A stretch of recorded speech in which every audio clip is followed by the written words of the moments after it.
இந்த நேரத்தில் நீங்கள் வீடியோ ரிலீஸ் பண்ணலாமா? அப்பான்னு கூப்பிடுங்க. இது ஒரு பெருமையா?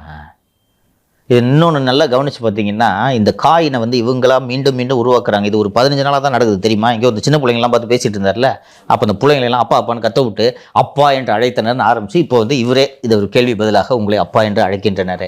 இது நல்லா கவனித்து பார்த்தீங்கன்னா, ஜெயலலிதா அம்மான்னு கூப்பிட்றாங்கல்ல, அதனால் அப்பாவாகுது. எது போட்டி? எனக்கு இவர் எந்த உலகத்தில் வாழ்கிறார் என்று தெரியாமல் வாழ்ந்து கொண்டிருக்காரு. நான் பல முறை திருப்பி சொல்கிறேன். தெரியுதா உங்களுக்கு? இன்னைக்கு எவ்வளவு நடந்துகிட்டு இருக்கு நாட்டில். ஒரு சீஃப் மினிஸ்டர்ன்றவர் ஒரு அத்தாரிட்டி, அவர் ராஜா, இந்த நாட்டுக்கு தமிழ்நாட்டுக்கு ராஜா வர்றாருன்னா அப்படியே வந்து அந்த நிர்வாகம் நடுங்கணும், அதிரணும். சிரிக்கிறாங்க பஸ் இவரை பார்த்து.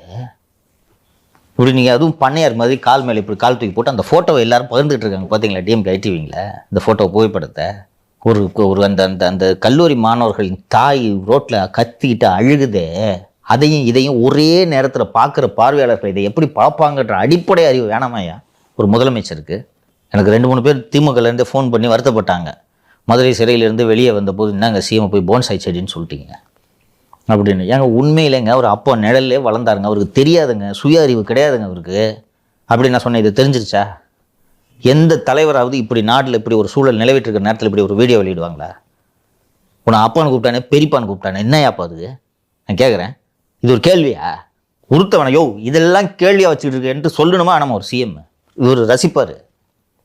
டெலிப்ராம்டரில் உங்களை அப்பா என்று அழைக்கிறார்கள். ஓ அப்படியா, அப்பான்னு, ரைட், ஓகே, அம்மா அப்பா.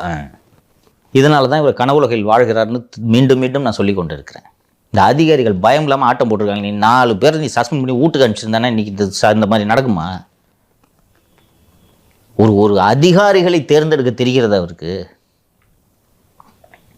எந்த டேவிட்சன் வந்து உளவுத்துறைக்கு சரியில்லை, இந்த அதிகாரி வேண்டாம் என்று நீங்கள் மாற்றினீர்களோ அதே டேவிட்சனை தூக்கி உளவுத்துறையில் மீண்டும் நியமிக்கிறீங்கன்னா, அது சட்டம் ஒழுங்கு கூடுதல் டிஜிபியாக நியமிக்கிறீர்கள் என்றால் உங்களுக்கு யாரை எந்த பதவிக்கு தேர்ந்தெடுத்து நியமிக்க வேண்டும் என்ற அடிப்படை நிர்வாகம் கூட உங்களுக்கு இல்லைன்ட்டு தானே நம்ம புரிஞ்சுக்க முடியும்.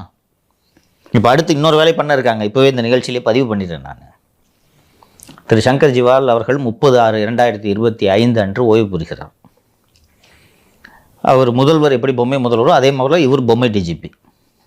எந்த அதிகாரி மேலேயும் நடவடிக்கை எடுக்க மாட்டார். அவருக்கு கீழே பணியாற்றக்கூடிய எஸ்பிகள், டிஐஜிகள் இன்ஸ்டாவில் ரீல்ஸ் போட்டுட்டு இருந்தானா இவரும் பார்த்து ரசிப்பார். அருமையாக இருக்குதே அப்படின்னு ரசிப்பார். இது டிசிப்ளின்டு ஃபோர்ஸ், இது மேலே நடவடிக்கை எடுக்கணுன்றதெல்லாம் அவருக்கு தெரியாது.